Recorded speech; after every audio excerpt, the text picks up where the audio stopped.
Peace and grand rising to the sovereign, original, indigenous, natural, divine heirs. Today is September 15th, 1442 on the ancient moon calendar, 1441 on the ancient sun calendar.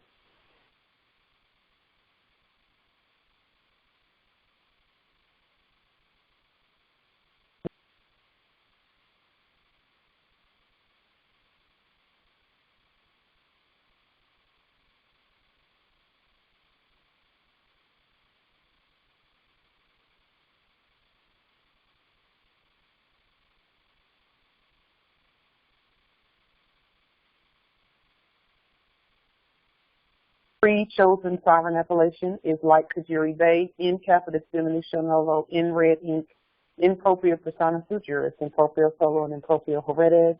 We are the original indigenous, sovereign, ancient, Al-Moroccan, Moorish American ascendants of the great pharaohs of Kemet and of the ancient Moabites and Canaanites.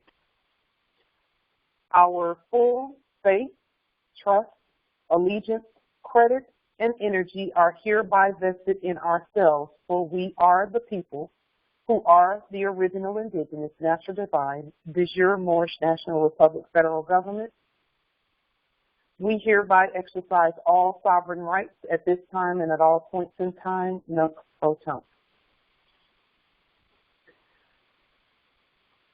We want to call your attention to a declaration, and I will put the link to the declaration in the chat so that you can reference it as we go through this declaration, and then adopt it and make it a proclamation for our nation and for the nation in general.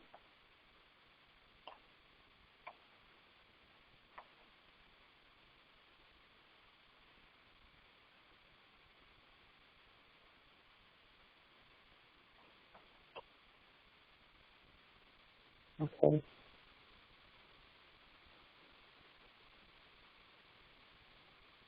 Okay, if you would go ahead and grab that link out of the chat, and then I'll close the chat back down so that we don't have any distractions or interruptions as we go through this document, because it's going to be important for us internationally and universally where proper governance of our land is concerned. So, if you would, and then we'll place this link under this video on YouTube, both at Like Tajiri Bay channel and also at the Moorish National Republic federal government, and that will be in that government channel on YouTube. It's in all lowercase letters, and it's spelled in ancient English. Okay, so let me go ahead and close the chat back down, and then we'll reopen everything at the end. Please remind me to do so.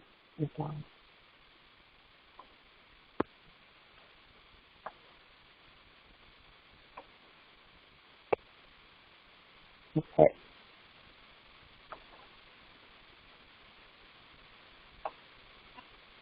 So what we're doing today is we're going to be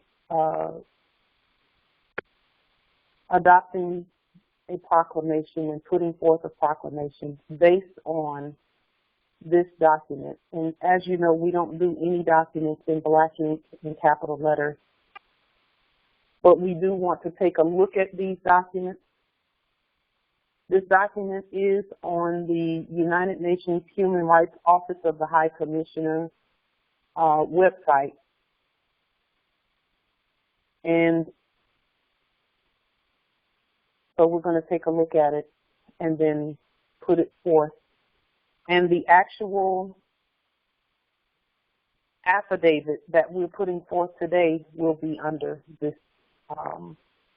video on both channels. So it says here, this is the Declaration on the Granting of Independence to Colonial Countries and Peoples. And let me make sure that you can see it here.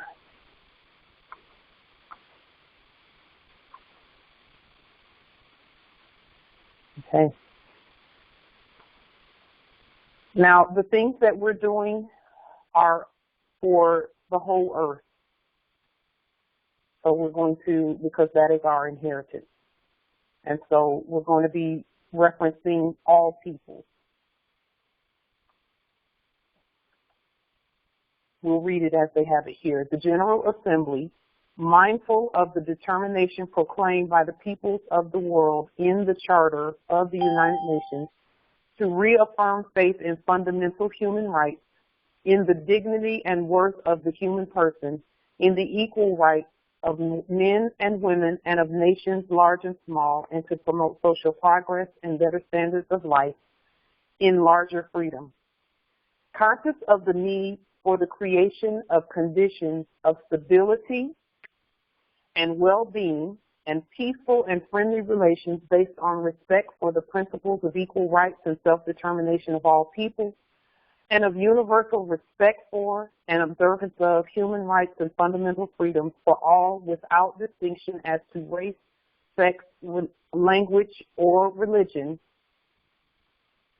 recognizing the passionate yearning for freedom in all dependent peoples and the decisive role of such people in the attainment of their independence, aware of the increasing conflicts resulting from the denial of or impediments in the way of the freedom of such people, which constitutes a serious threat to world peace.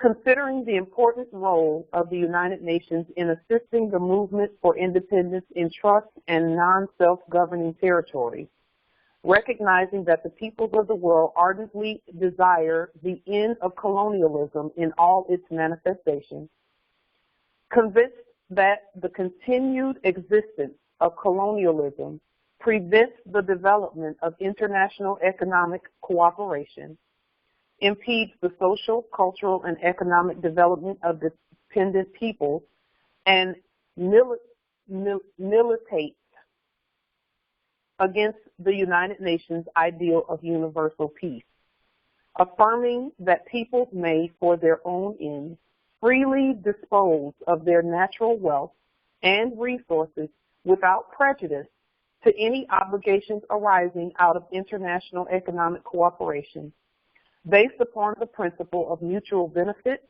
and international law, believing that the process of liberation is irresistible and irreversible, and that in order to avoid serious crises, an end must be put to colonialism and all practices of segregation and discrimination associated therewith, welcoming the emergence in recent years of a large number of dependent territories into freedom and independence, and recognizing the increasingly powerful trends toward freedom in such territories which have not yet attained independence, convinced that all peoples have an inalienable right to complete freedom, the exercise of their sovereignty and the integrity of their national territory, solemnly proclaims the necessity of bringing to a speedy and unconditional end colonialism in all its forms and manifestations. And to this end, declares that number one, the subjugation of people to alien subjugation, domination, and exploitation constitutes a denial of fundamental human rights, is contrary to the Charter of the United Nations, and is an impediment to the promotion of world peace and cooperation. All peoples have the right to self-determination. By virtue of that right, they freely determine their political status and freely pursue their economic, social, and cultural development. Number three, inadequacy of political, economic, social, or educational preparedness should never serve as a pretext for delaying independence. All armed action or repressive measures of all kinds directed against dependent people shall cease in order to enable them to exercise peacefully and freely their right to complete independence, and the integrity of their national territory shall be respected. Immediate steps shall be taken in trust and non-self-governing territory or all other territories which have not yet attained independence to transfer all power to the peoples of those territories without any conditions or reservations in accordance with their freely expressed will and desire, without any distinction as to race, creed, or color, in order to enable them to enjoy complete independence and freedom. Any attempt aimed at the partial or total disruption of the national unity and the territorial integrity of a country is incompatible with the purposes and principles of the Charter of the United Nations. All states shall observe faithfully and strictly the provisions of the Charter of the United Nations, the Universal Declaration of Human Rights, and the present declaration on the basis of equality, non-interference in the internal affairs of all states, and respect for the sovereign rights of all peoples and their territorial integrity. Okay, why are we discussing this document? We're discussing this document and the sovereignty and freedom of all nations and peoples because we, in fact, are the primogenitors to all of those nations and peoples. We are the first of them all. And it is up to us to grant said freedom and said independence to all of them with regard to their territory, their land, and their nations. So on September the 11th, 1442, which was just a few days ago, we proclaimed our own statehood on the public record. And as you all know, we've always been our own state. We've always been a state. We've always been the primogenitors. We've always been the people. This American experiment that we've just come out of is the result of us wanting to empathize and see what it's like to be all nations at all stages of emergence into independence. So what did we do? We went to sleep and pretended to be dependent. We never were. We just pretended to be dependent. Our bloodline has not changed. It never will. We will always be the primogenitors. We will always be the first. We will always be the nation, the government, the law, etc. So what we've done is taken this document and put it in red and all lowercase letters because we know that that opens up the wording away from colonial expression, and that's what black ink in capital letters is, and that's why they do everything that way. And we've leaned everything in black ink in capital letters, so it's still, everything still belongs to the heirs. Okay?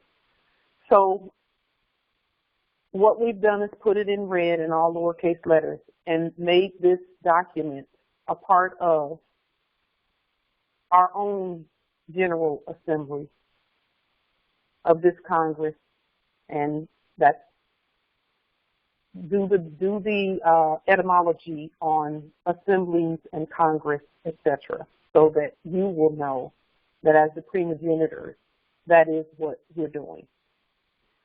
So we've done a proclamation and we changed a few things, and we're still not done changing this document up and bringing it back into what it should be. But by the time it goes under this video, it will be changed according to our sovereign will.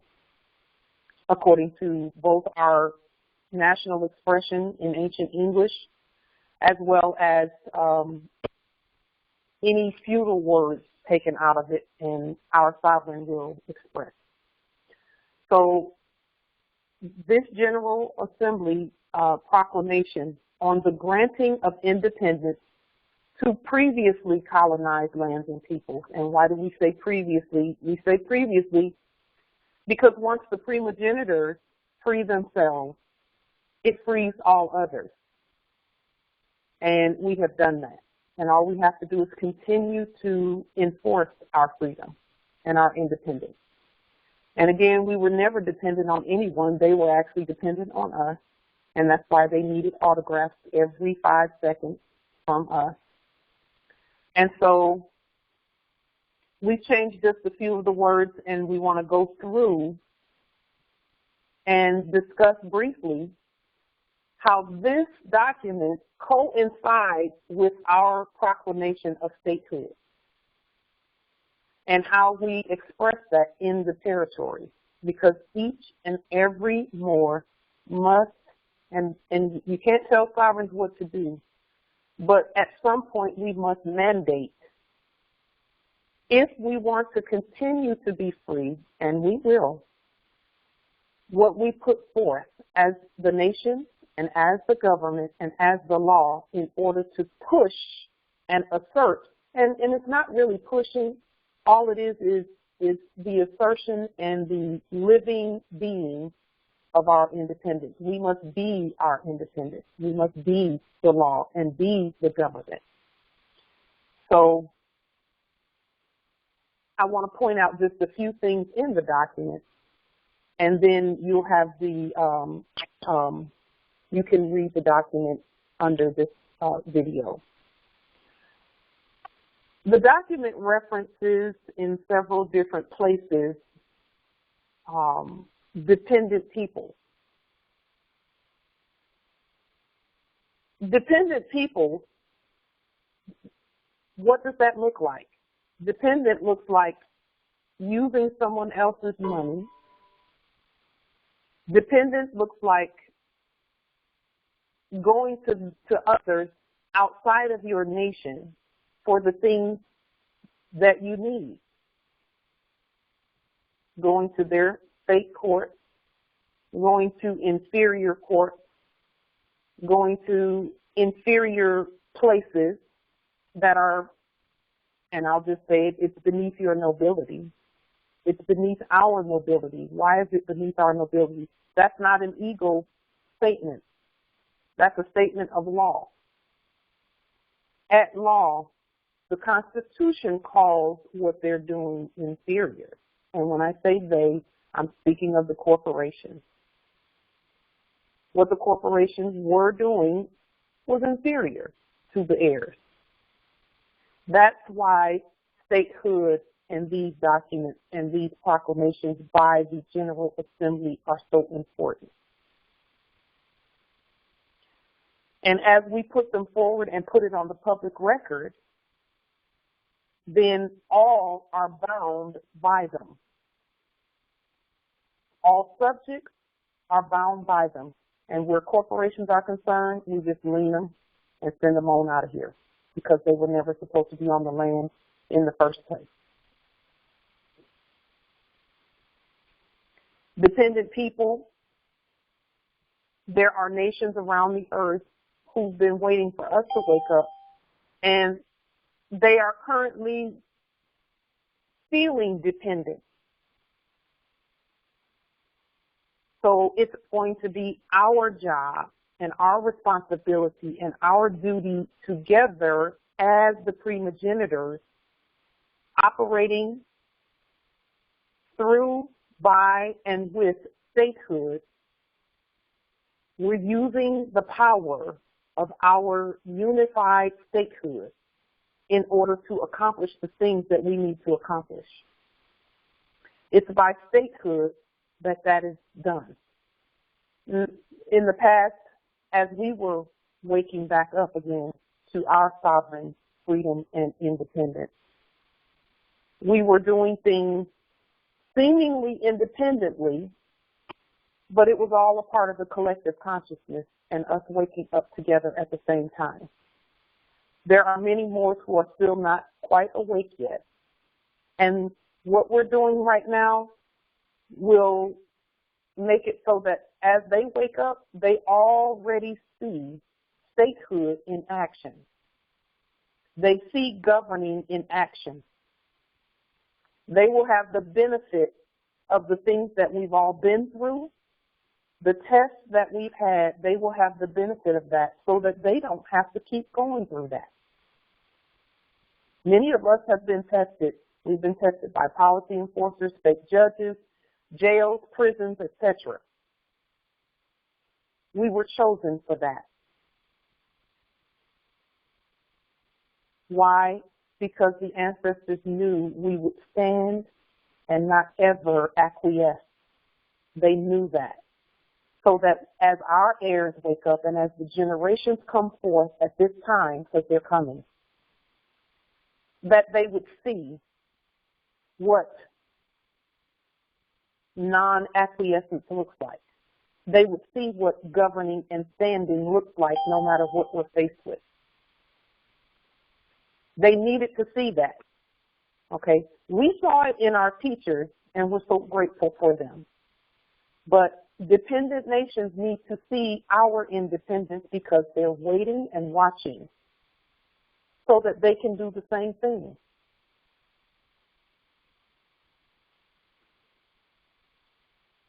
Our job is both to tell them to speak it like we're doing on the public record, speak it in language that denotes competence, in language that illustrates competence at international affairs, and then showing them. And we all have videos, many of us have videos and testaments of how to do that, okay? And then we can look back at some of our videos and say, okay, let's use this as a teaching tool and see what can we do better so that we can let the heirs know, hey, we were standing, but we could have done this better and we could have done that better, so that they don't remain dependent and looking in the direction of corpses and corporations and those and the inferior entities. They need to see the sovereign supreme entity and the beings and the nation and the government and the law. And it is up to every one of us to show them that, every one of us together, to show them what our documents look like, what our letterhead looks like, what our writing and our language looks like, so that they can be free too. And see, it's going to shorten their learning curve so that they are no longer dependent, because that's the goal here, is independence for all peoples on our earth.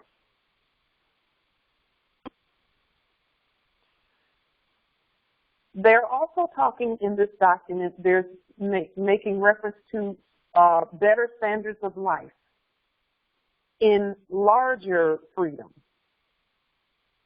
and equal rights of men and women. It also talks about the conscious need for the creation of conditions of stability.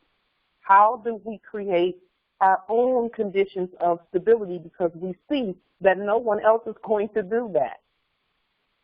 No one else is going to say, hey, Morris, you need your own money. You need your own economic stability. You need control of your own economic life and structure so that you can come into economic affairs with us. It states that in this document about cooperation economically.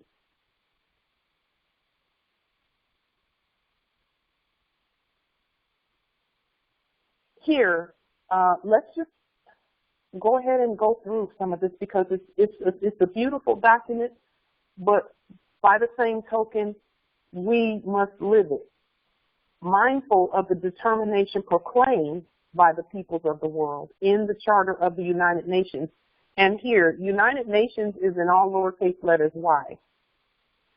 It's in all lowercase letters because it refers to all nations that are united, who agree to be united with us in our statehood as we express our sovereign statehood. To reaffirm faith in fundamental human rights, in the dignity and worth of the human person, in the equal rights of men and women. And that is actually subject matter, but that subject matter is a byproduct of jurisdiction. And only through statehood can that jurisdiction be properly expressed. We can talk about men and women, living men and women, all day long. But those living men and women must come together at statehood, because you cannot say they're usurping our status if you're not saying it as a state and as the government and as the nation. And the state and the government and the nation is expressed competently in the ways that we've listed in our statehood proclamation that we placed on the public record. So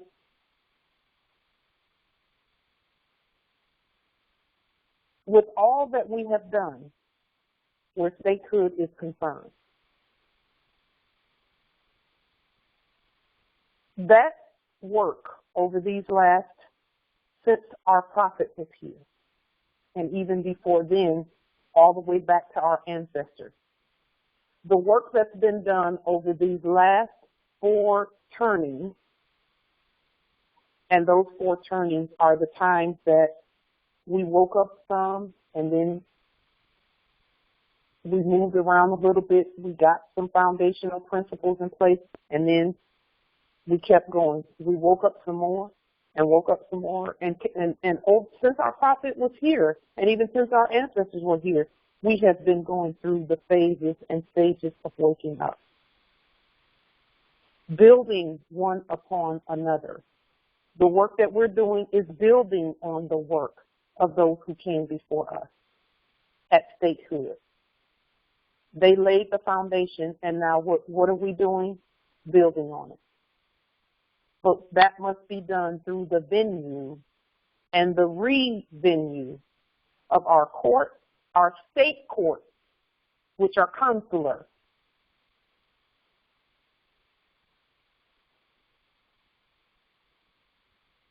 And that venue is how the estate continues to be restored back to us.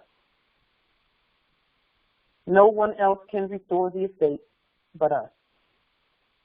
So going outside of our nation to get things done is out of order. There is no court but the courts of the Moors. Each and every Moor is a sovereign living justice of the court. This is an earth-wide court. The Moors over at Northeast Africa, because this is Northwest Africa, the Moors over at Northeast Africa are the sovereigns of their court, just like we are of our court. And together we are the earth court, all of us. And it's not just them, it's the whole earth. The Asian Moors, the Australian Moors, the German Moors. So we have to now focus, and it's been our focus and our aim the whole time, but we must now focus on international affairs. What are we doing? We're doing what our teachers have stated we must do. We are taking our seat among the affairs of men.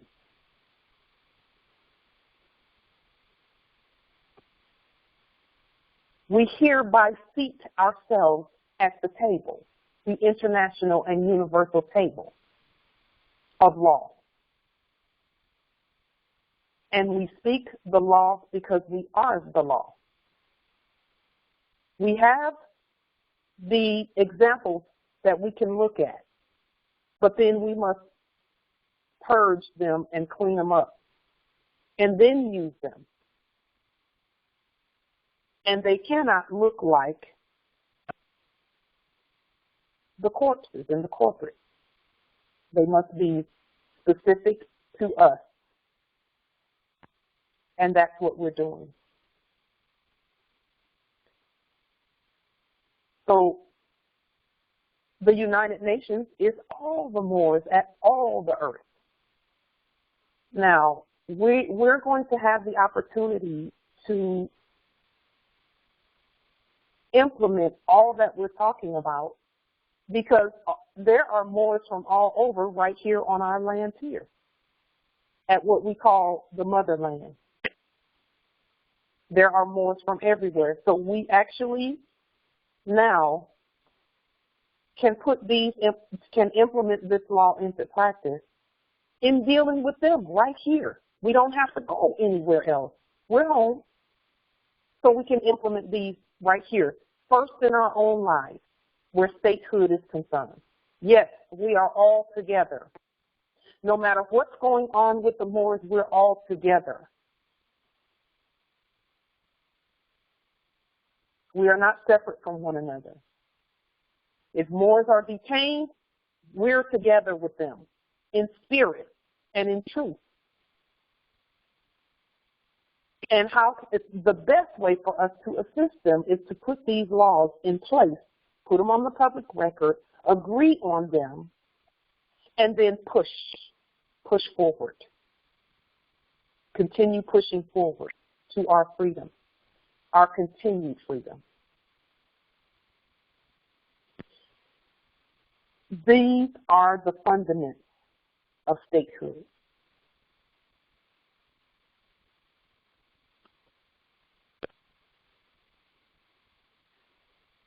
That is how, and these fundamentals that we're putting forth here, the fundamentals actually manifest the better standard of living and the better standard of life for us.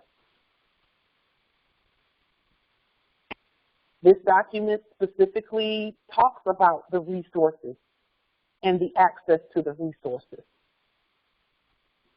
That's what we've been wanting so that we can engage in earth-wide cooperation economically.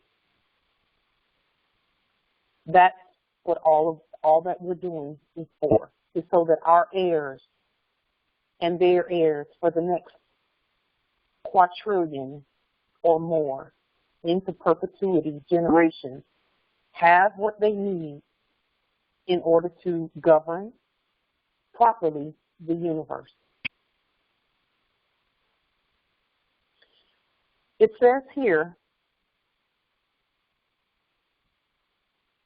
of the nations large and small, and to promote social progress and better standards of life in larger freedom, conscious of the need for the creation of conditions of stability and well-being and peaceful and friendly relations based on respect for the principles of equal rights and self-determination of all people, and of universal respect for and observance of human rights and fundamental freedoms for all without distinction as to race, sex, language, or religion. Now, we're talking about race here. Why are we talking about race?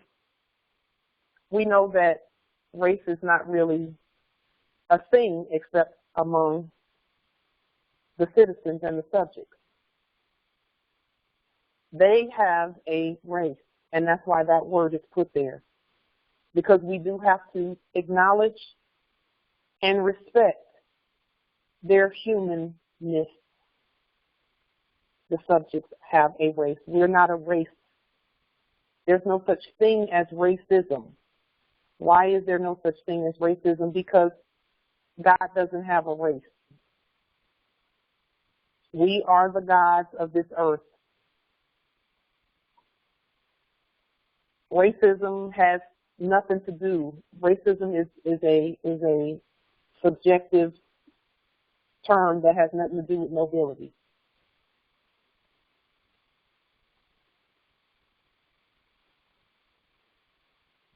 So, sex, language, and religion, recognizing the passionate yearning for freedom in all dependent peoples. What is that saying? That means that somebody up there who wrote this document, because, you know, we wrote it originally, and then the courts just took it, and now we're taking it back.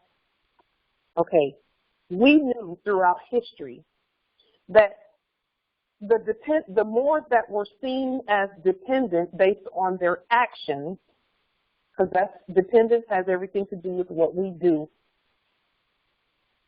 that we yearned, and we had the opportunity to experience that since we've been pretending to be citizens, yearning to be independent. Our job is to show them what that looks like, what independence looks like, and how you go from appearing to be dependent when the whole earth is yours to independence. We use the law. We use international law, and then we push it. And when I say push, again, we're not putting our will off on others, because everyone has free will. But when we say push, we mean the grand rising is just that. We're pushing the rise, the grand rising of the Moors.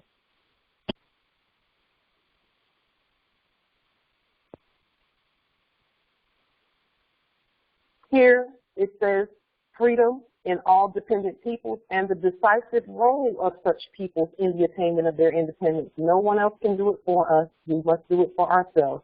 Aware of the increasing conflicts resulting from the denial or impediments in the way of the freedom of such peoples, which constitutes a serious threat to world peace. We have lived through the conflict. We have lived through the conflict. What is the conflict?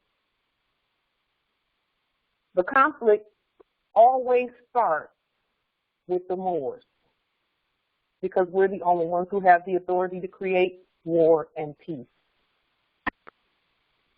The conflict starts when we adopt and use war names, war symbols, war monikers, sigils, signs of war, instead of peace. What is a non rigueur? It is a war name in black ink and capital letters. The use of it is a declaration of war. Therefore, no one on earth should be using them, because we have said we are the peace. Love, truth, peace, freedom, and justice, just like our prophet said. Our job is to illustrate that and be that, so that all of the other dependent, and I'm putting that in air quotes because they're really not, the resources belong to all of us, them as well as us, and there is no them and us, they are us. So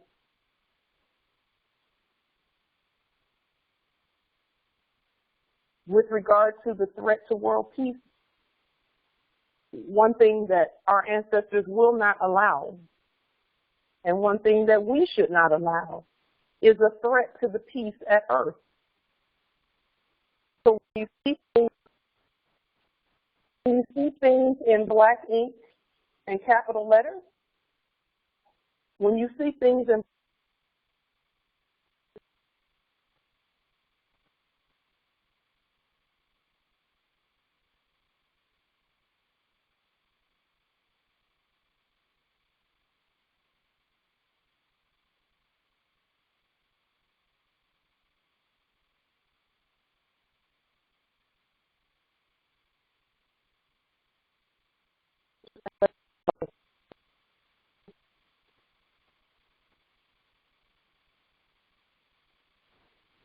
So now, considering the important role of the United Nations in assisting the movement for independence in trust and non-self-governing territories. Again, the United Nations here is in all lowercase letters. What does that mean? That means all of the nations, all of them, all of us. Our role is key so that there is no threat to world peace, the peace at earth.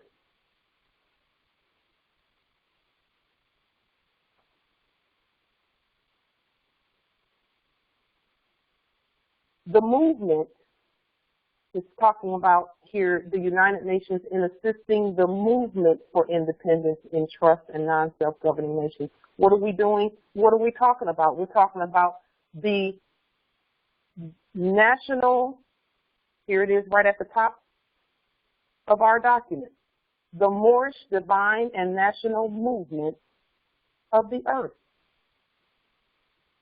We're bringing the Moorish, divine, and national movement to all of the nations of the earth.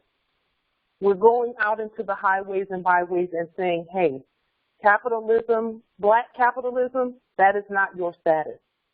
That is not you. Because the resources are not expressed that way. Think about this more. When you talk about trees and land and oil and earth, those don't have a capital letter in front of them at all. And in order to access that, we can't either. We must first be in capitis diminutio nullo. That is the message to the rest of the earth. That is the message to the rest of the earth. That we express our sovereign trust and will in a way that says we are not anything that anyone else says. We are who we are. That is the Moorish, divine, and national movement of the earth, among many, many, many other things. That is how independence is expressed. Yes, there are trust and non-self-governing territories, but they are not under any corporation.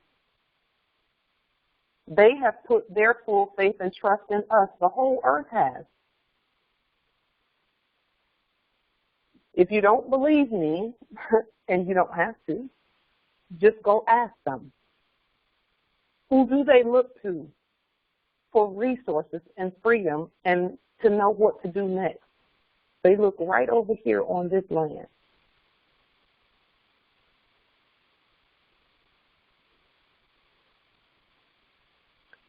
Recognizing that the peoples of the world ardently desire the end of colonialism in all its manifestations.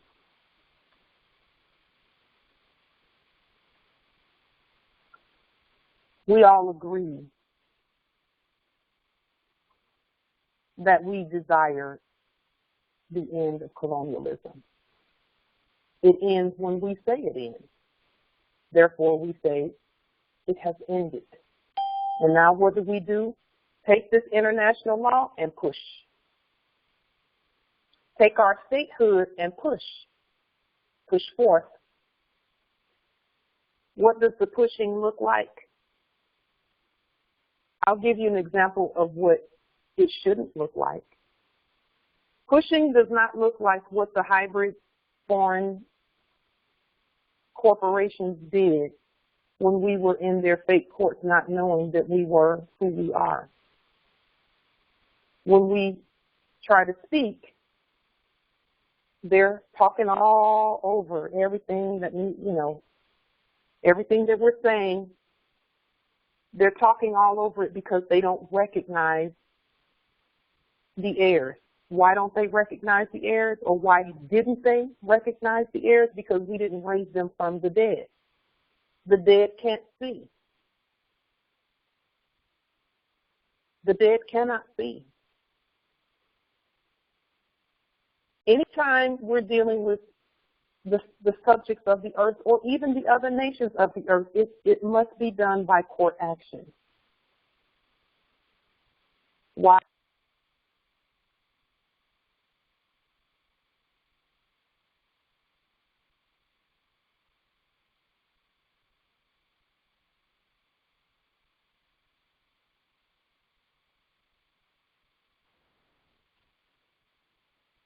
That is how we introduce ourselves. Okay.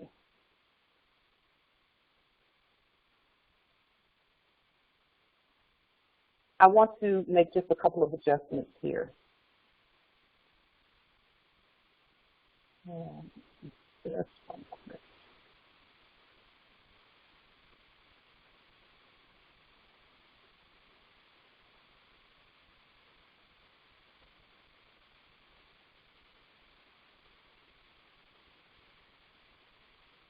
Okay.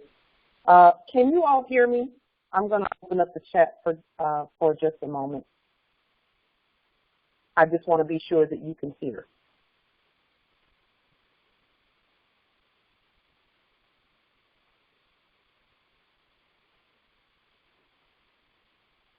Okay, great. Thank you.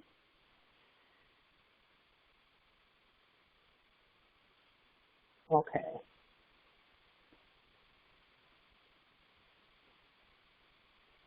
So now, colonialism ends when we say it ends, and it's not even a matter of what we say, it's a matter of what we do, in connection and in conjunction and in harmony with what we say. Convinced that the continued, and let's refer back to the document, convinced that the continued existence of colonialism prevents the development of international economic cooperation.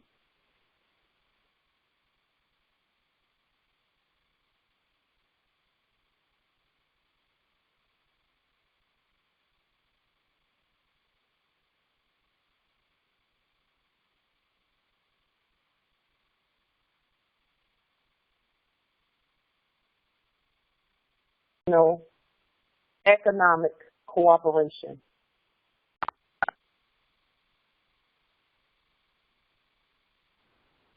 Can you hear me? Just one moment. Can you hear me? Okay, good.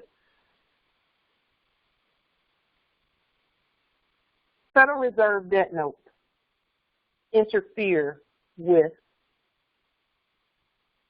international economic cooperation.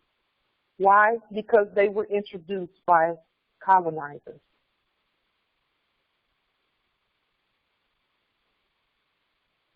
We do have a plan for dealing with them, a continued plan for dealing with them. Yes, we've introduced our own money, the gold-backed Moorish sovereign dollarium. We're going to continue to push,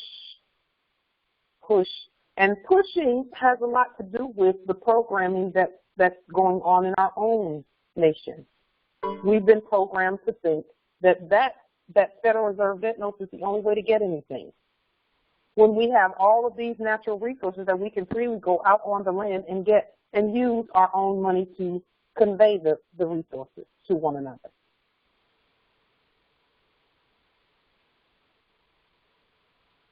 So economic dependence is a threat to the peace at Earth, especially the appearance of economic dependence by the primogenitors of the whole Earth. Can you imagine how scared the other nations must have been when they saw what appeared to be our economic dependence on foreign corporate, quote-unquote, resources? How scary is that for them? And how much more at peace are they going to feel and see and be when they see that we're awake from that. They see us going out onto the land, getting the resources, accessing the resources, and exchanging the resources using our own sovereign economic system that we fully control. That's peace. Peace on earth does not look like what we thought it looked like. Everybody hugging and just, you know, that's part of it. But at the meat and foundation of peace that this document is referring to is economic independence.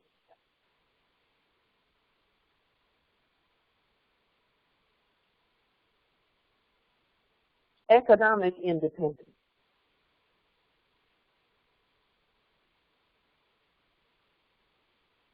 The only way we can be economically independent is to control our own money, which all Moors do.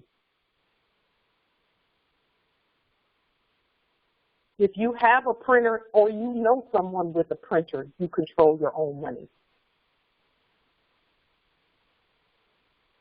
And where there's a will, there's a way. We have achieved our statehood without the aid of anyone. We did it ourselves because that's the mandate. Our ancestors said they will do it themselves.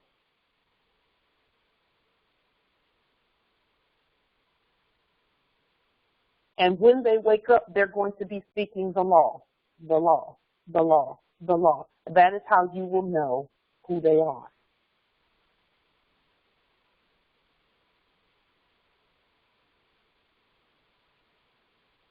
And here it is again, they're mentioning the peace. Convinced that the continued existence of colonialism prevents the development of international economic cooperation, impedes the social, cultural, and economic development of dependent people, and militates against the United Nations ideal of universal peace.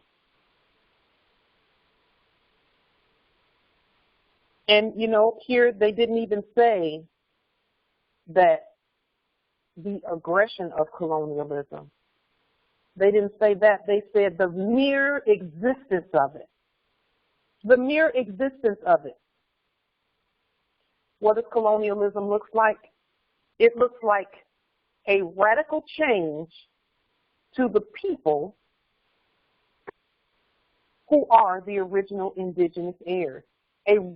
Giving the appearance that the heirs have been changed into something that they are not. That's a threat to the peace at earth, to have us looking like citizens, and no one can do that but us.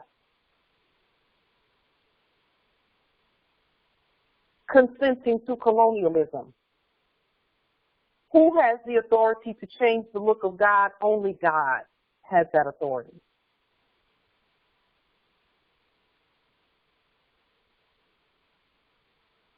And now they talk about universal peace in the document, affirming that peoples may, for their own ends, freely dispose of their natural wealth and resources without prejudice.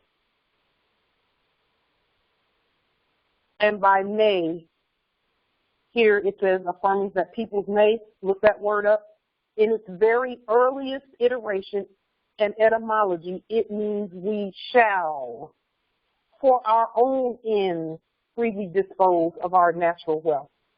That means someone there who wrote this knew that we had our own natural wealth and resources. And again, please refer back to our proclamation of statehood on the public record. It specifically speaks, number 13 speaks of, in order to be a state, you must have your own national and natural wealth and resources. Why? Because that's going to stop the dependence, the appearance of dependence.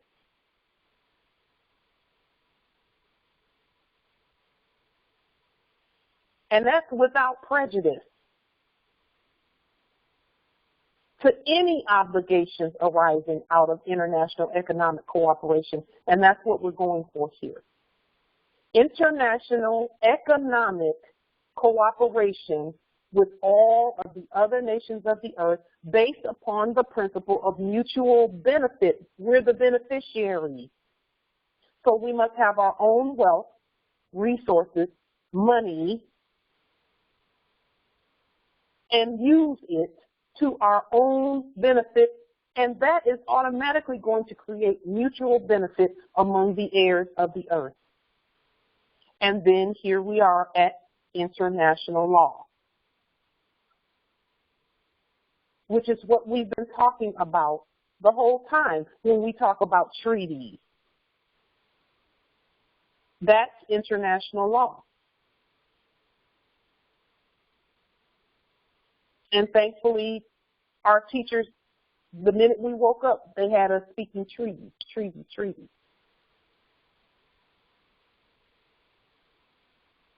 And then internationally and universally, we are aligned with the Constitution. We can't hand that Constitution to the subject and not be in alignment with it ourselves. The Constitution that we gave them was a rewrite of one that we were already using among ourselves. So don't let anyone talk you out of that Constitution and pushing it like our prophet said. He said enforce the Constitution. Enforce. What does that mean? That means put it within you, let it come out of you in your action and your behavior. That's what enforce really means, that it's coming from within and you're putting it forth and being it on the outside. Enforce. Within. That's what a constitution is by definition. It is that which is within you, that which constitutes you. So don't let anyone talk you out of the importance of the Constitution. That Constitution is important. That's why we wrote it. That's why we wrote it. And we said we're going to push that on everyone on the earth. Because it's important. Because we were doing it. We were following the Constitution and aligned with it, and not following it, but aligned with it. Because Moors don't follow anyone. We are self-governing. And you will see, as we continue to speak international law, you will see the changes in the treatment that the Moors received. Now, what does that mean? Does that mean that Moors are not going to be detained? For the Moors who push this international law and statehood in unity and harmony with one another, that is what that means. Because we're speaking with one voice like our ancestors told us to do. When we honor our foremothers and forefathers, that's what that means. Some people might think that that's going out on a limb. No, it's not. Because according to international law, the acts of state, read the acts of state doctrine. Read that so that you will know what expressing through the conveyance method of statehood really means. That is how sovereign independence is expressed.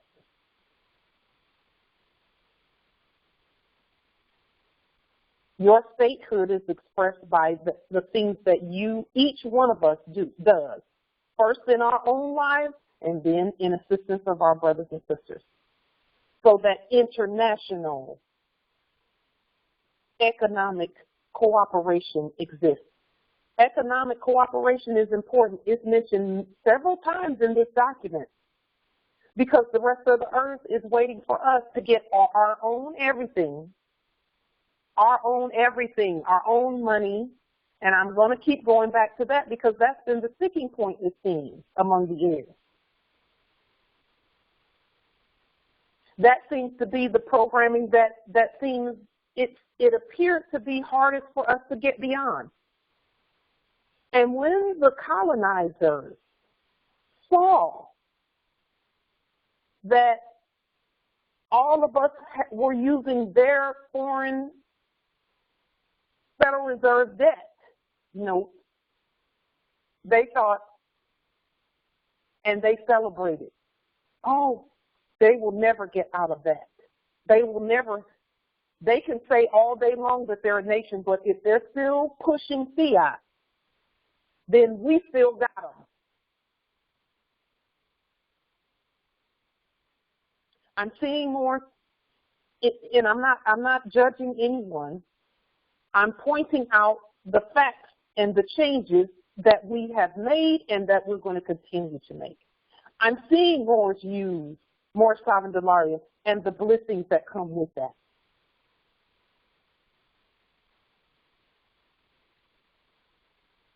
That's the only way blessings and resources and wealth will come to us. It's the only way is when we use our own money. And when we agree among one another to do so. And we're going to keep pushing that because that is the programming that was that's like the last of the Western frontier. That's the last of it right there. I mean, we know Moors who are super, super strong, but that one sticking point is yet to be conquered.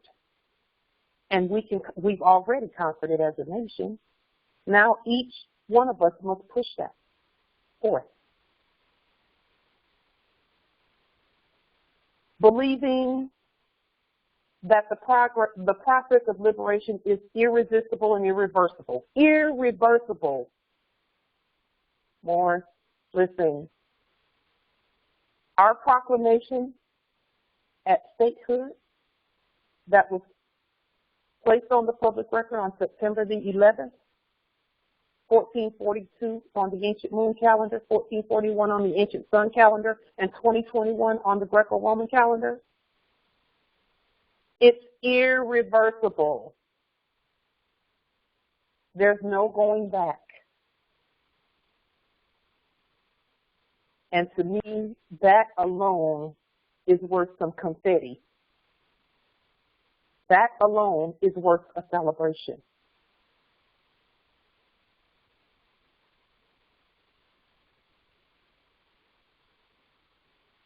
The process of liberation being both irresistible and irreversible.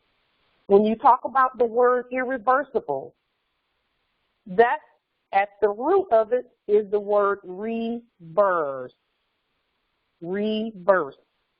Verse means word.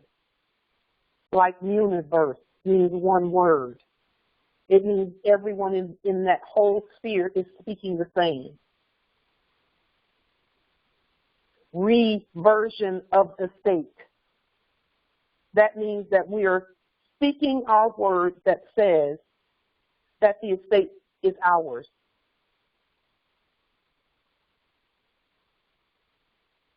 Irreversible means that we don't go back on our word. That's what irreversible means. Because in the beginning was the Word was with us, and the Word was us.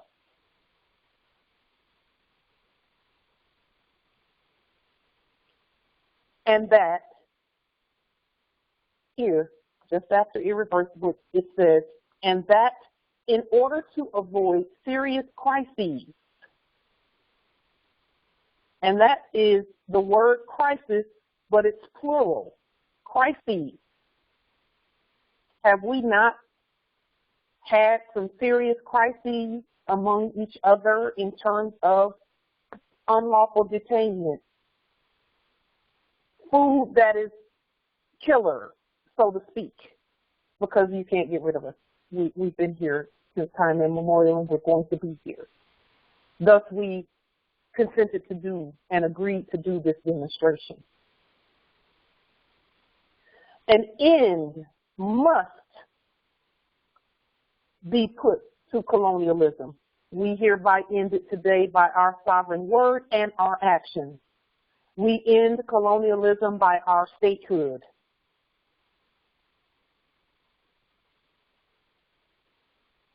We end it. It's ended, finished, done. We state that on the public record, and we're going to continue to state that on the public record. But it can't just be stated.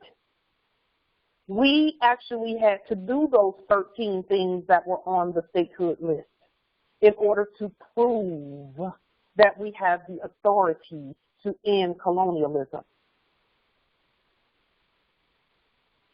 We had to prove that we had the authority. We know we have the bloodline and the birthright. We know that. The whole earth knows that. But what is the manifestation of that bloodline and that birthright? The 13 things plus on the list. How do we implement the things that are in this document? The 13 things on the list.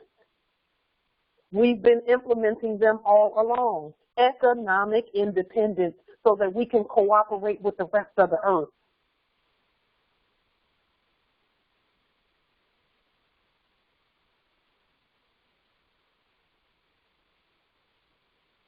And here it says, an end must be put to colonialism and all practices of segregation and discrimination among the sovereign indigenous nations associated therewith. We put those words in there because freedom starts at home.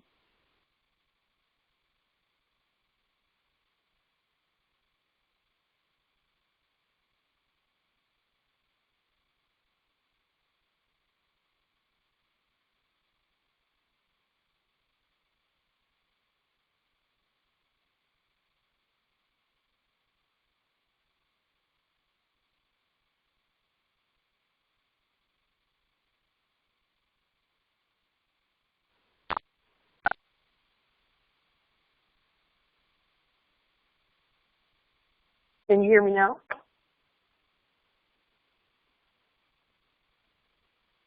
Can you hear? Is there someone? Okay, good. It says here, all practices of segregation and discrimination among the sovereign indigenous nations associated herewith.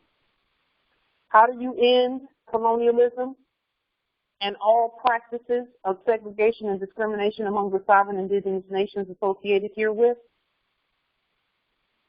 By economic freedom, by speaking with one voice, by speaking with one voice, by using our own money and not having to look to foreign entities and subjects.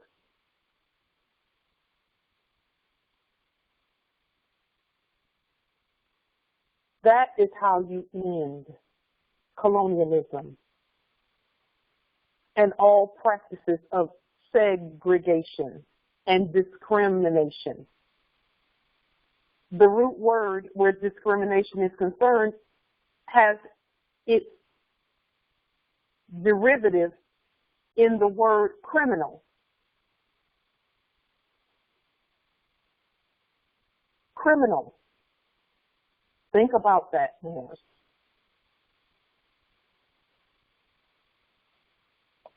Among the sovereign nations, indigenous nations associated therewith, we cannot even think about anyone else in terms of assisting anyone until we free ourselves. Well, we've done that. We've done that. And now our job is to take what we've done and recreate it all over the earth among the other nations. And it says here, welcoming the emergence in recent years of a large number of dependent territories into freedom and independence, and recognizing the increasingly powerful trends towards freedom in such territories which have not yet attained independence. Even the territories that have not yet attained independence don't need to be dependent on foreign corporate inferior methods and economies and economics. They need to be looking at their brothers and sisters for assistance in becoming independent.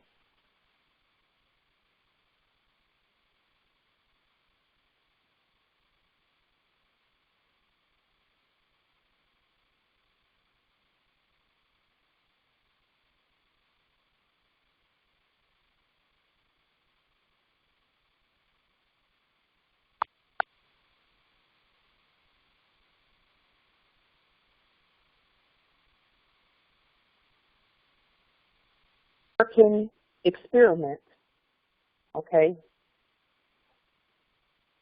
was all about us freeing ourselves and then showing the other nations how to do it. Okay? That's why we took on this experiment. Because the other nations will be able to hear us better when we've actually been through what they've been through. Can you all hear me at this point?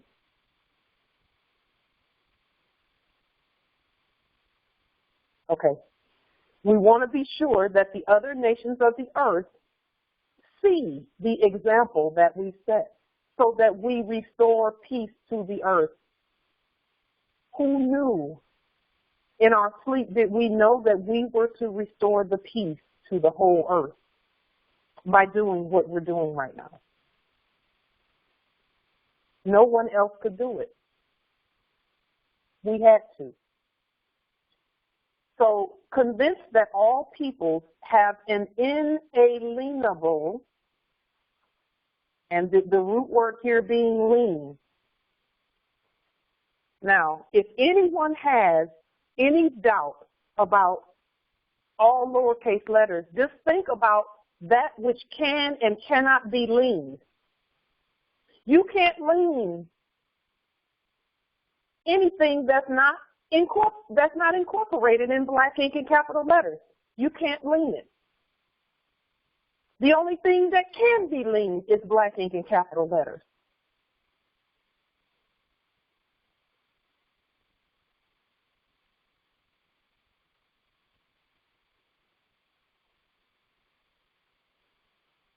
Justice Sharif, that's good. In the chat, it was said, never will I change the condition of a people until they themselves make the change. We had to do it. And in each and every one of these laws that are put forth, it is clear that the nations must change themselves and not allow colonialists and capitalists to come in and change them into radical something that we don't recognize. Because now it's a matter of, do we recognize ourselves? Inalienable. Root word is lean. Can you lean anyone who is in all lowercase letters? No, because they're not incorporated. You have to actually be on Dun and Bradstreet, and everything on Dun and Bradstreet is in capital letters and black ink.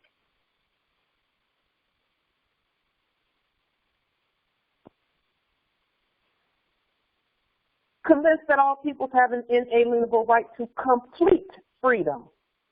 And we're not even going to stay on that because it's so clear.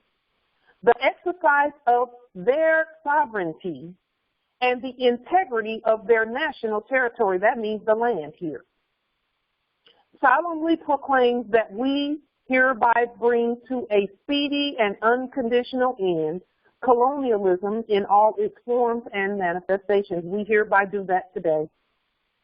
We did it before, and we're going to continue to do it. We declare that the subjugation of peoples to alien subjugation. Alien. We did not look the same. We weren't writing in red like our ancestors. That's what the copper is all about. we use copper. It's red. When they defined Americans way back, before that definition was hypothecated, it referenced the copper-skinned people at America who were here before the Europeans arrived. And then when you think about copper, they called us the red man. Well, look at our skin, it's brown. Therefore, they must have been talking about the writing and the way we put the laws forth.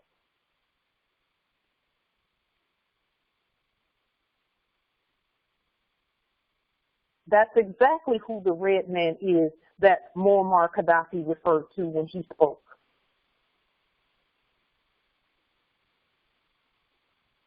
The subjugation of peoples to alien subjugation. Alien subjugation. That means it's foreign. Domination and exploitation constitutes a denial of fundamental human rights.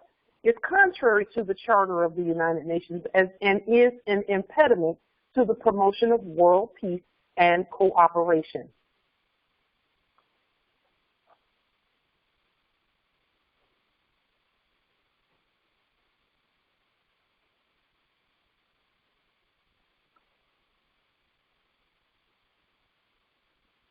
And in fact, we'll go ahead and let this change right now.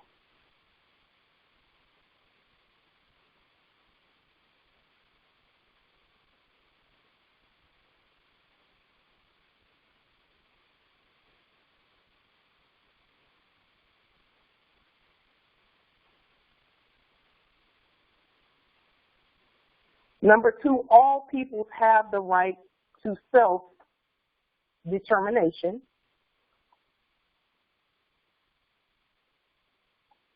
By virtue of that right, they freely determine their political status and freely pursue their economic, social, and cultural development.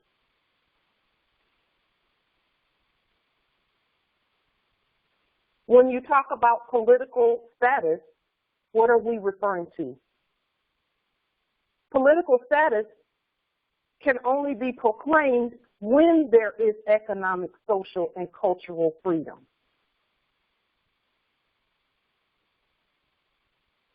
What good is the politics if we're dependent on someone else for their money, which is not even real money, it's fiat? Number three, inadequacy of political, economic, social, and educational preparedness should never serve as a pretext for delaying independence. What are they saying? Number three is one of the most important parts of this important document. Just because we're not all flying around in spaceships and all of that yet does not mean that we're not ready to be independent. Independence is let's declare it and then do it. See, the colonizers were saying that, look at them, they're not ready, they're not ready. They're still dependent on us, they're not ready. They don't have their own schools, they don't have their own money, they don't have their own anything. They haven't even gotten together as a nation and declared statehood.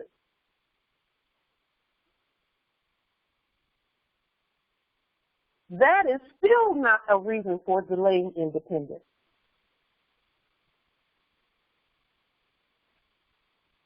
But independence is delayed only by those who need the independence. Hope is not an action.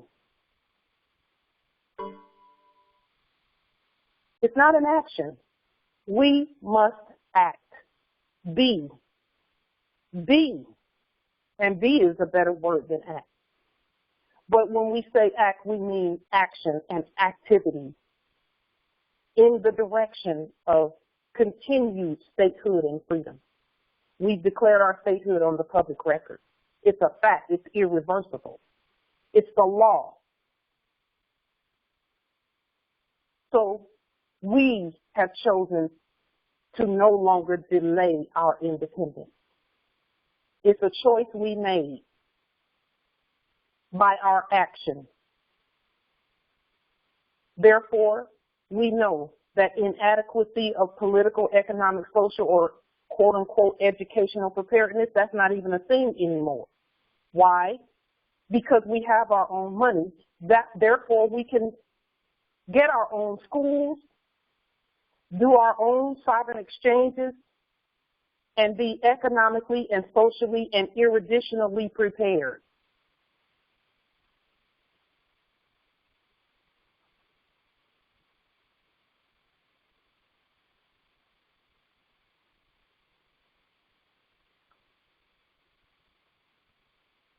And now we have to put that whole thing and just continue to recreate what we've done. Assist our brothers and sisters in doing the same. And let me tell you, assisting our brothers in doing the same happens with your brothers and sisters right here, right down the street, who are on these calls and who are expressing their sovereign status. We help them and assist them first. We don't need to be worried about the ones all the way over across the water. We need to help right here at home first. What does that mean? I'm going to go ahead on out here and say that more who are providing services need to be using sovereign money. And we understand that people are saying, well, I have families to feed and et cetera, et cetera. Yes, you sure do.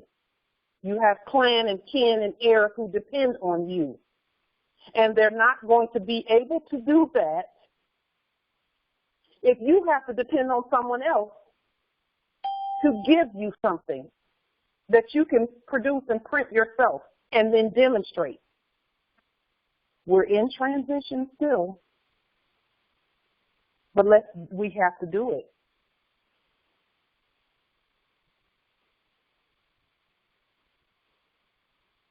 So then we're talking about now, there is a conflict created when corporations pretend that they are in control of utilities and things like that.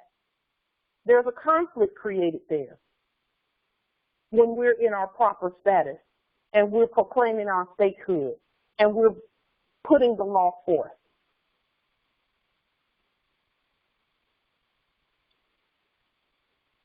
But I will say this, when we put the law forth competently, the conflict ends because we're in complete control of it.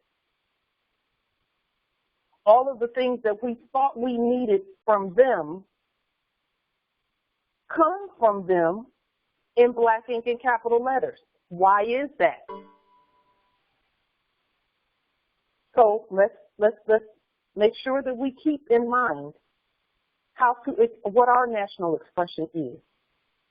And as we use our national expression to do the things that we need to do and stay in our sovereign status, both in writing, in what we say, and what we do, then we cannot be denied because we are outside of any system that could possibly not recognize us. And the only way the whole earth will recognize us is when we're in our proper status, in what we write, what we say, and what we do. Number 4, all armed action or regressive measures of all kinds directed against dependent people shall cease in order to enable them to exercise peacefully and freely their right to complete independence, and the integrity of their national territory shall be respected. Only through the conveyance method of statehood, will all armed action or repressive measures be ceased. And that is, again, why we place our proclamation of statehood on the public record, and why we're putting this forth as well,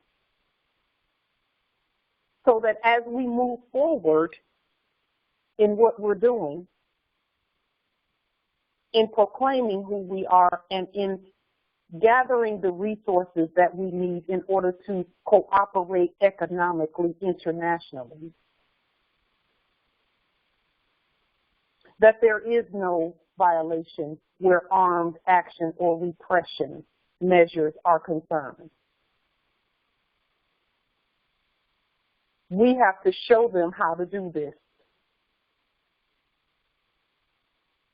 so that we peacefully and freely exercise our right to complete independence and the integrity of our own national territory. Number 5, immediate steps shall be taken. Immediate. We've already started it. It's already in force. We're already moving forward. Immediate steps shall continue to be taken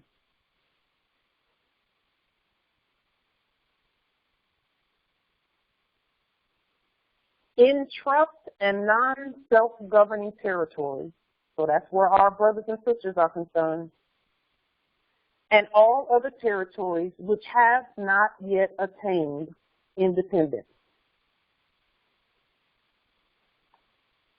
And to transfer all powers to the peoples of those territories. How is that transfer made? The transfer is made when we properly state that we are not any name in black ink and capital letters, which was seeking to hypothecate and have us claim that status. All bills, war rants, etc. come in black ink and capital letters. Why? Because they're trying to give the appearance of transferring resources and then doling it and dishing it out according to their will and not ours. That's why they present them that way. So what did we do? We leaned, and we will continue to lean. Anything in black ink and capital letters running around here, we will continue to lean.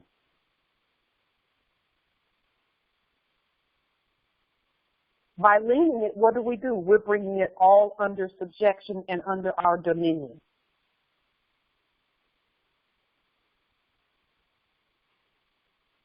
So we're putting all who use black ink and capital letters on notice. And it's not an act of war, it's an act of peace. Because it clearly states here that economically, colonialism is a threat. How do the colonizers express themselves? Just think about that. How do the colonizers express themselves? When we see their writing and they send something wanting to colonize our resources, what does it look like?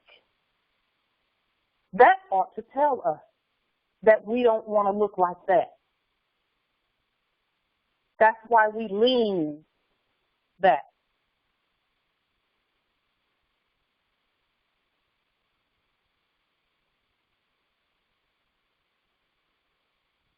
Therefore, we have proclaimed the immediate end of colonialism by what we say and what we do.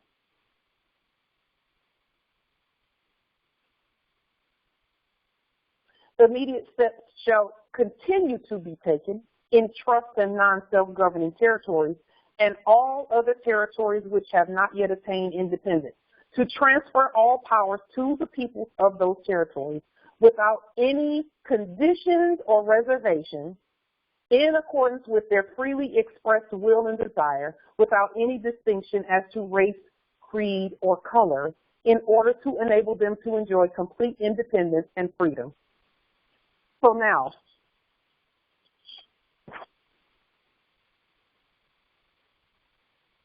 only we can make the transfer, and only they can agree to make the transfer for themselves.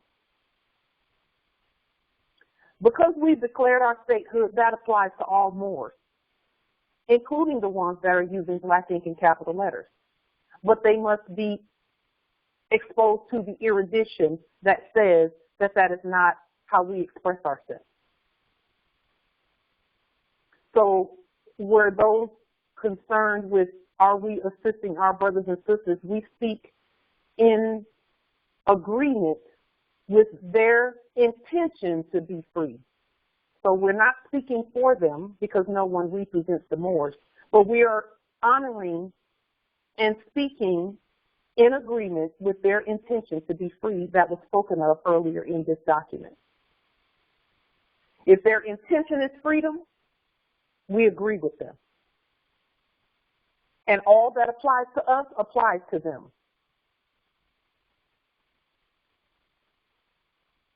All that applies to us applies to them because we are one.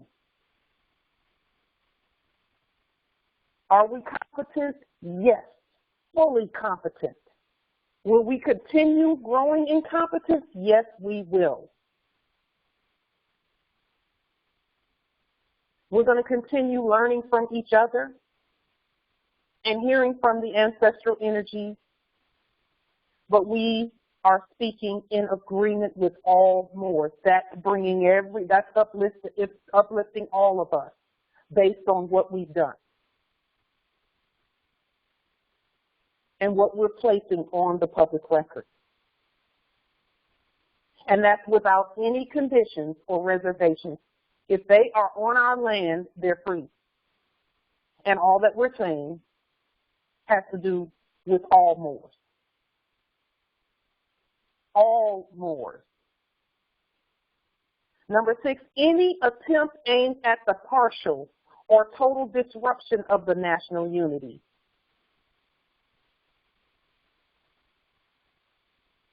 And the territorial integrity of a country, and we'll go ahead and put nation. We'll change the spelling of country.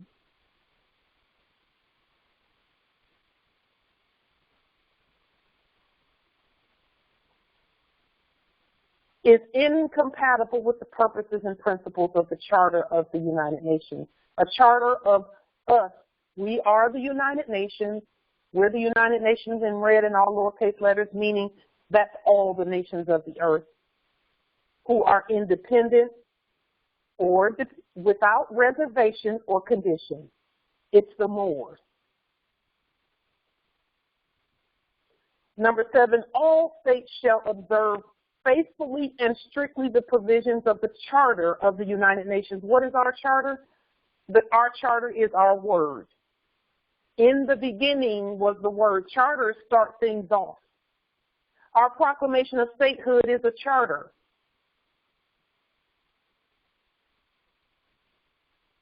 In connection, in agreement, and in alignment with the treaties and its constitutions. And the constitutions and its treaties. Any attempt aimed at the partial or total disruption of the national unity, and that's from within or without, and the territorial integrity of a country, nation, state, or government is incompatible with the purposes and principles of the Charter of the United Nations. Number 7, all states shall observe faithfully and strictly the provisions of the Charter of the United Nations, the Universal Declaration of Human Rights. And the Universal Declaration of Human Rights is any declaration that comes out of our mouth, any proclamation that comes out of our mouth is a proclamation of human rights. And the present proclamation, declaration on the basis of equality. And equality should actually say equity, because there is a difference between equity and equality.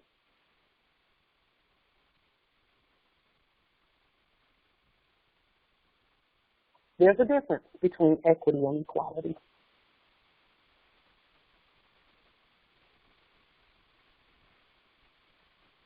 A matriarch or a patriarch, a Moorish noble,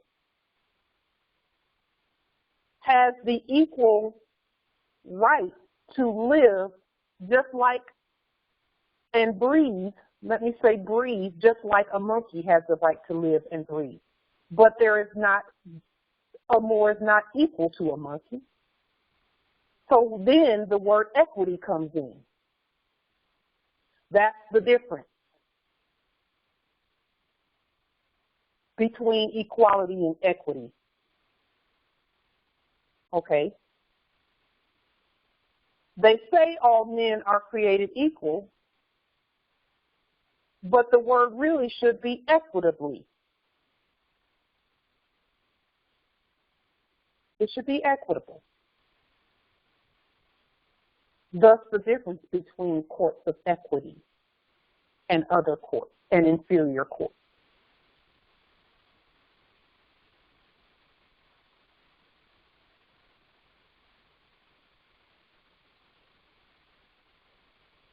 So,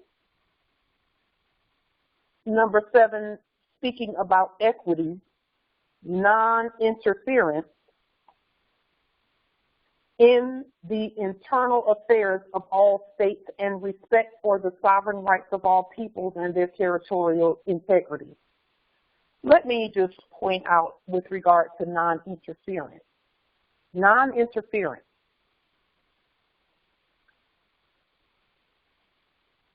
It is up to us to stop the interference. They don't just stop interfering. It's up to us to stop them. How do we do that? We close ranks among each other. I'll give you an example of stopping interference.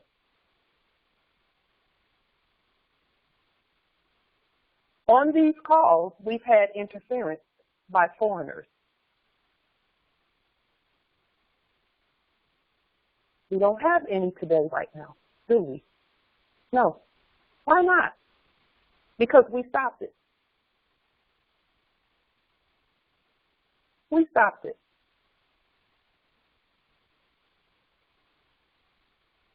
There's no blurting in and out because we stopped it. Were they going to stop on their own? Probably not, even though it's not stopping anything. It is of none effect. It's futile on their part.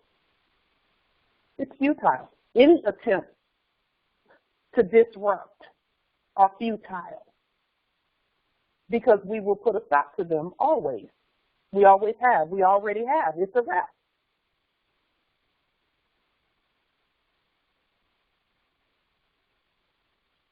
Our integrity belongs to us. We are in complete control of our own integrity and affairs. Therefore, the respect for our sovereign rights is earned.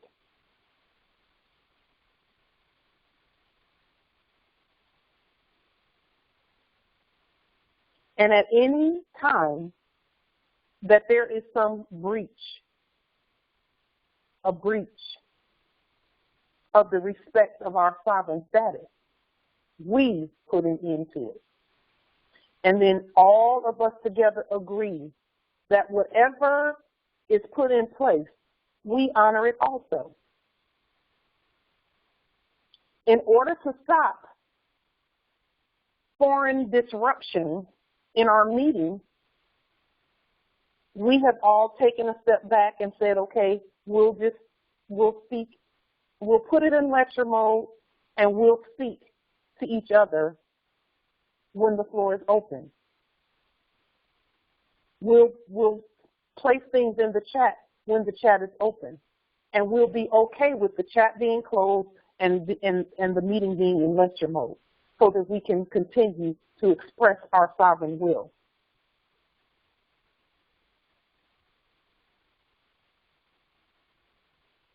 That's an agreement that we make among one another in order to stop disruption in our nation. We do whatever it takes to stop the disruption, because disruption, the root word is R-U-P, rupt, which is a part of rupture, the word rupture. That means there's a break somewhere. And when we shore up the breaks, then no disruption occurs. That's our duty and responsibility to one another.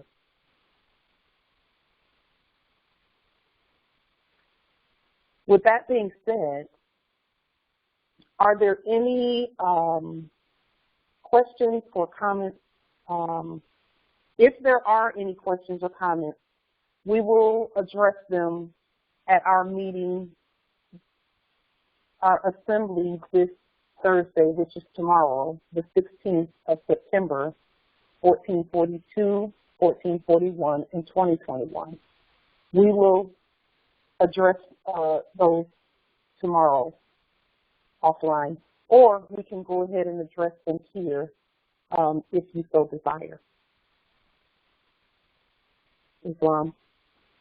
So at this time, we'll stop the recording, and then we'll go ahead and address any things that we have on the record, any issues that we want to discuss. Islam.